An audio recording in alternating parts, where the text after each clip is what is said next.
تبھی یہ جو دعا ہے نا لا حول ولا قوت الا باللہ، یہ ہمیں کیوں مانگنے کا حکم ہے؟ لا حول کا مطلب گناہ سے بچنے کی طاقت، ولا قوت اور نیکی کرنے کی طاقت، الا باللہ وہ نہیں ہے مگر اللہ کی مدد کے ساتھ۔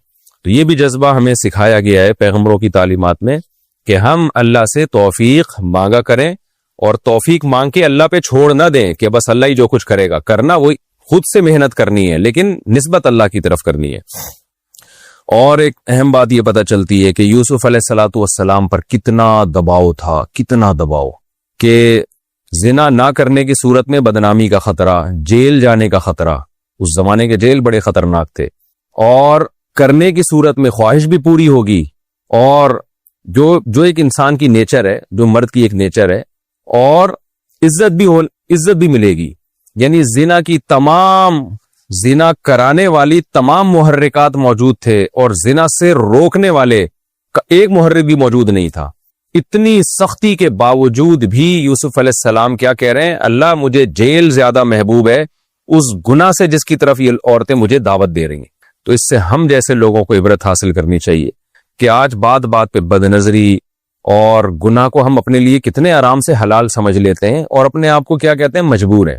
کتنے لوگ سودی بینکوں میں مینیجر بنے ہوئے ہیں، لاکھوں روپے ان کی تنخواہیں ہیں، ان سے جب کہا جاتا ہے کہ یہ حرام ہے تو کیا کہتے ہیں؟ بھئی یہ مجبور ہیں، اس غربت اور مہنگائی میں ہمارا گزارا نہیں ہوتا۔ کتنے لوگ ہیں جو بد نظری کرتے ہیں، ان کو جب سمجھایا جائے بھئی یہ حرام ہے، اللہ نے نظر جھکانے کا حکم دیا، وہ کہتے ہیں یار ہم مجبور ہیں، ہم سے برداشت ہی نہیں ہوتا۔ تو ہر گناہ کو ہم نے حلال کر لیا ہے اپنے لیے، چھوٹی چھوٹی مجبوریاں پیش کر کے۔ مکس گیدرنگ ہے، ناچ گانا ہے شادی میں، جب منع کیا جاتا ہے بھائی شادی میں مت جاؤ، یہ ناجائز ہے، لوگ کیا کہتے ہیں؟ یار ہم مجبور ہیں، رشتہ دار ہم سے ناراض ہو جائیں گے، مسائل کھڑے ہو جائیں گے ہمارے لیے۔ تو آج ہم نے معمولی آزار کو، معمولی چھوٹی چھوٹی باتوں کو اتنا بڑا بنا لیا ہے، جیسے قرآن میں آتا ہے نا وَمِنَ النَّاسِ، لوگوں میں بعض ایسے ہیں سورہ عنکبوت میں کہ جو اللہ پر ایمان لے کر آتے ہیں، اور جَعَلَ فِتْنَةَ النَّاسِ كَعَذَابِ اللَّهِ، اور جب ایمان اور عمل صالح پر ان کو تھوڑی سی آزمائش آتی ہے تو وہ اس کو اللہ کا عذاب سمجھنے لگتے ہیں، چھوٹی سی بات کو بھی رائی کا پہاڑ بنا دیتے ہیں وہ۔ تو اس لیے ہمیں یوسف علیہ السلام کے اس واقعے سے سبق حاصل کرنا چاہیے کہ یہ ہمارے آزار عند اللہ مقبول نہیں ہے۔ یوسف علیہ السلام سے زیادہ کوئی اس وقت معذور نہیں تھا کہ جب عزت جانے کا بھی خطرہ، اور جیل جانے کا خطرہ، اور ذہنی دباؤ اتنا، اور بھرپور جوانی ہے، اور پیغمبروں میں جو اللہ نے قوت رکھی ہوتی ہے وہ والی قوت ہے، ان تمام باتوں کے بارے میں اس کے سب کے باوجود وہ کہتے ہیں اللہ مجھے جیل زیادہ محبوب ہے۔ یہی ہمارا بھی جذبہ ہونا چاہیے، اور جب ہمارا گناہ سے بچنے کا یہ والا جذبہ ہوگا تو پھر حدیث میں آتا ہے، رسول اللہ صلی اللہ علیہ وسلم نے فرمایا ذاق طعم الایمان من رضی باللہ ربا وبالاسلام دینا وبمحمد صلی اللہ علیہ وسلم نبیا، وہ شخص ایمان کی مٹھاس چکھ لے گا جو اس پر راضی ہو گیا کہ میرا رب اللہ ہے، میرے پیغمبر محمد صلی اللہ علیہ وسلم ہے، اور میرا مذہب اسلام ہے، اس پہ ڈٹ جائے بس وہ کہ اب میں جو اسلام کے حکام میں اس سے آگے پیچھے نہیں ہوں گا۔ تو آپ نے فرمایا اس کو دنیا میں اسلام کی مٹھاس محسوس ہوگی، اور جو بیچ میں لٹکا ہوا زندگی گزارتا ہے کبھی ادھر کبھی ادھر، اس کو اسلام کی مٹھاس محسوس نہیں ہوتی۔ تو یوسف علیہ السلام کے اس گناہ سے بچنے کے اس جذبے میں ہمارے لیے بھی بہت زیادہ عبرت کا سامان ہے۔ ہمارے لیے جو آزار، ہم جن عذروں کی، لڑکیاں شرعی پردہ نہیں کرتی کہ والدین ناراض ہو جائیں گے اور سسرال ناراض ہو جائے گا یا شادی میں مشکلات کھڑی ہو جائیں گی، تو یہ کوئی عذر نہیں۔ اللہ کا حکم سب سے پہلے، جیسے کہ یوسف علیہ السلام نے اس پر عمل کیا۔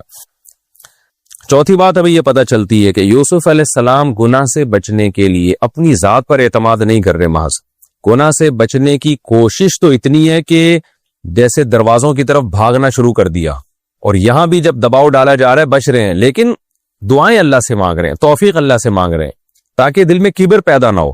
اور کیا کہہ رہے ہیں کہ اے اللہ جیل مجھے زیادہ محبوب ہے اس گناہ سے جس کی طرف مجھے دعوت دے رہی ہیں، وَإِلَّا تَصْرِفْ عَنِّي كَيْدَهُنَّ، اگر تو ان کی تدبیر کو مجھ سے دور نہیں کر دے گا تو میں ان کی طرف مائل ہو جاؤں گا۔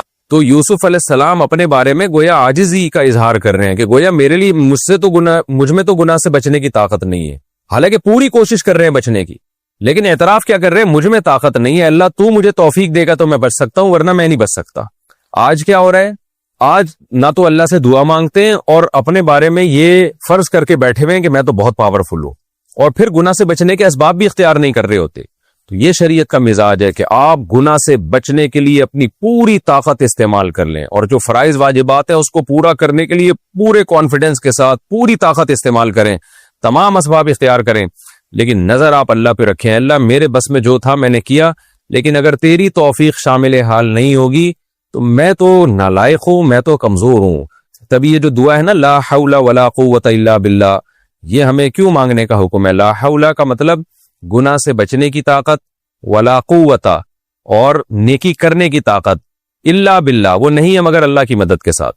تو یہ بھی جذبہ ہمیں سکھایا گیا ہے پیغمبروں کی تعلیمات میں کہ ہم اللہ سے توفیق مانگا کریں، اور توفیق مانگ کے اللہ پہ چھوڑ نہ دیں کہ بس اللہ ہی جو کچھ کرے گا، کرنا وہی خود سے محنت کرنی ہے لیکن نسبت اللہ کی طرف کرنی ہے۔ اور ایک اور نقطے کی بات یہ پتہ چلی کہ ثم بدا لهم من بعد ما رأوا الآیات لیسجننہ حتی حین، یوسف علیہ السلام گناہ سے بچے تو اس کے نتیجے میں جیل ملی ان کو۔ تو بعض دفعہ دنیا میں ایسا ہی ہوتا ہے کہ آپ شریعت پر عمل کرنا شروع کرتے ہو تو بجائے کامیابیوں کے ناکامیاں آنا شروع ہو جاتی ہیں۔ ایسے موقع پہ لوگوں کی چیخیں نکلتی ہیں کہ لو بھائی ہم تو اسلام پر آئے تھے، دین پر آئے تھے، بجائے اس کے کہ پریشانیاں ختم ہوتی، پریشانیاں تو اور بڑھنا شروع ہو گئیں۔ تو ایسے موقع پہ ہمیں یہ سوچنا چاہیے کہ بھئی یہ پریشانی ایسے ہے جیسے یوسف کو جیل ملی تھی۔ تو یوسف علیہ السلام کو جیل جو ملی ہے تو اس میں اللہ نے آپ کو وہاں صبر کی بھی توفیق دی، اور وہ جیل پیش خیمہ بنی بہت بڑی ترقی کا۔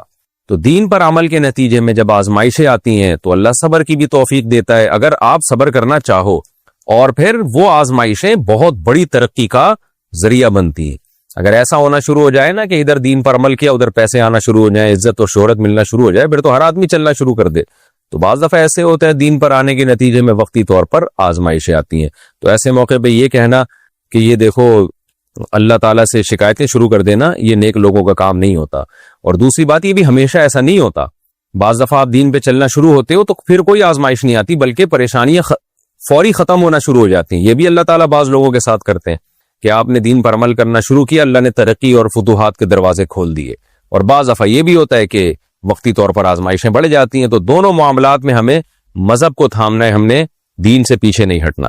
اسلام میں الحم سے لے کے والناس تک اللہ نے ہمیں دو طرح کے احکام دیے ہیں۔ ایک عقیدہ صحیح کر لو، عقیدہ توحید، مشرک کی کوئی عبادت قابل قبول نہیں ہے۔ اب جو مشرکین ہیں وہ کہتے ہیں اللہ ایسا معاذ اللہ ظالم کیوں ہے کہ توحید پرست آدمی تھوڑی سی نیکی کرے اس کو اجر ملے گا، اور جو مشرک ہے وہ اتنے ساری دین کی خدمت، وہ انسانیت کی خدمت کرے کوئی اجر نہیں ہے۔ تو یہ کیا ہے بھائی؟ اللہ ظالم جب ہوتا ہے جب اللہ نے آپ کے پاس توحید کا آپشن نہ رکھا ہوتا۔ اللہ کہتا ہے شرک چھوڑ دو تو تمہاری ساری نیکیاں قبول، تو شرک تو آپ نے زبردستی اختیار کیا ہوا ہے نا۔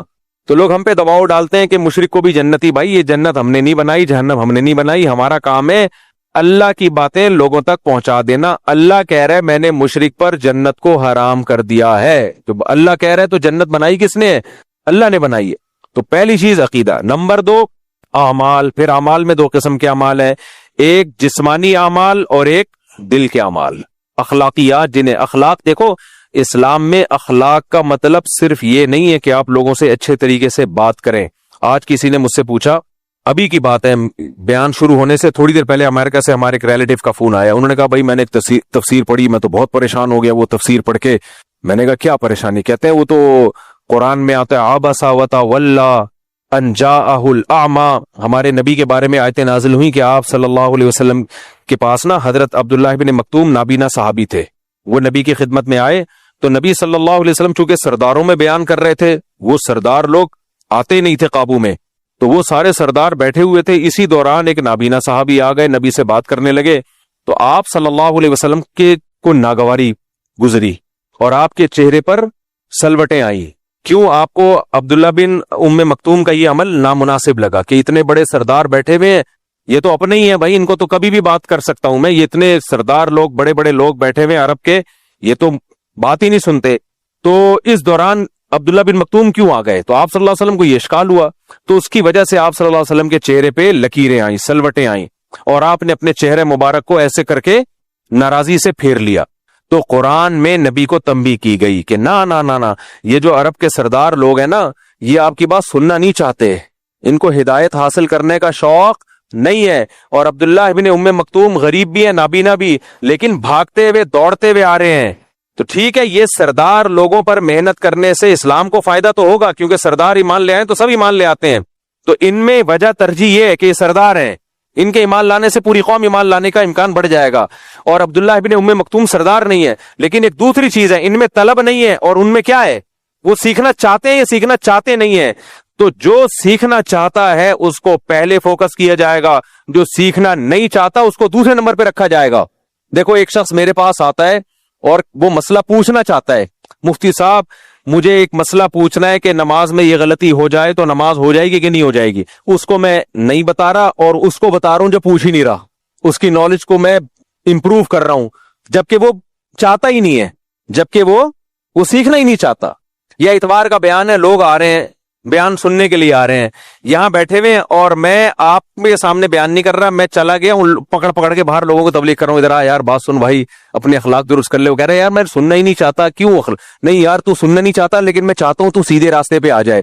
تو آپ لوگ کو آپ پریشان ہوگے نا، آپ بولو گے یار ہم آئے ہیں سننے کے لیے اتنی دور دور سے،